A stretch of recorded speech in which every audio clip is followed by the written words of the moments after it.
Have you ever stopped to wonder what really gets you going? What's the difference between forcing yourself through a task you absolutely dread and completely losing track of time doing something you love? Well, today, we're going to unpack the psychological forces that are really in the driver's seat of our lives. So let's just start with the big question right up front. Who is actually in the driver's seat of your life? Is it you, your circumstances, something else? By the end of this, I promise you'll have a much clearer map for understanding what truly motivates you. All right, so to figure out who's driving, we first have to understand how the car itself works. And really, it all boils down to two key ideas that power everything we do: the how and the why. First up, we've got self-regulation. The best way to think about this is like your personal toolkit. It's all the practical skills you use to get from point A to point B. Managing your time, staying focused, pushing through when things get tough. Self-regulation is all about the how. But, a great toolkit doesn't do you any good if you don't have a reason to open it up. And that is where self-determination comes in.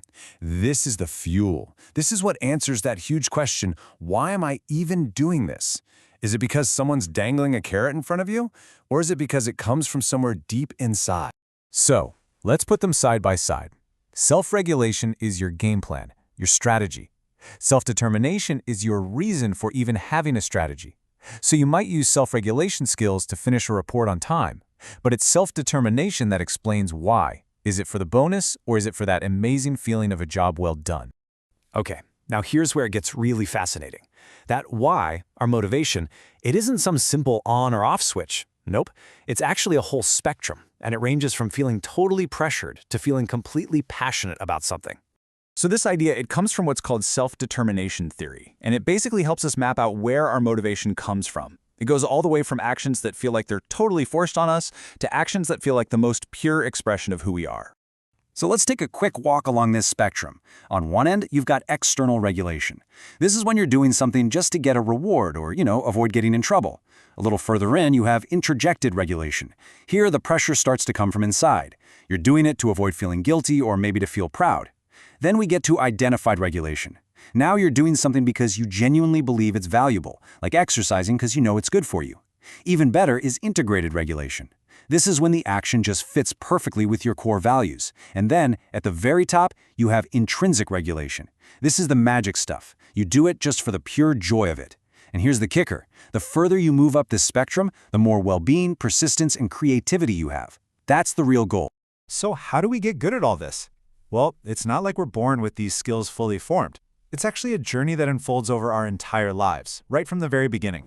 We can really break this journey down into three big stages. First, in childhood, we're building the foundation.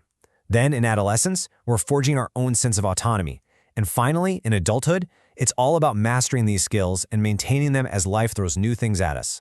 So it all kicks off in childhood. We're born with a certain temperament, sure, but we pretty quickly start developing these key cognitive skills. Things like being able to stop yourself from grabbing that second cookie. This is when we start shifting from being told what to do to developing our own internal compass. And having a supportive environment here is absolutely critical. Then we hit adolescence and everything gets way more complex, right? We start thinking about the future, planning for big goals, and trying to figure out that tricky balance between independence and still needing some guidance. And here's something really interesting from the research. Giving teenagers too much freedom too early can actually get in the way of them developing good self-regulation. It's all about finding that balance. And finally, in adulthood, our goals tend to shift. When we're younger adults, it might be all about climbing the career ladder or learning new skills.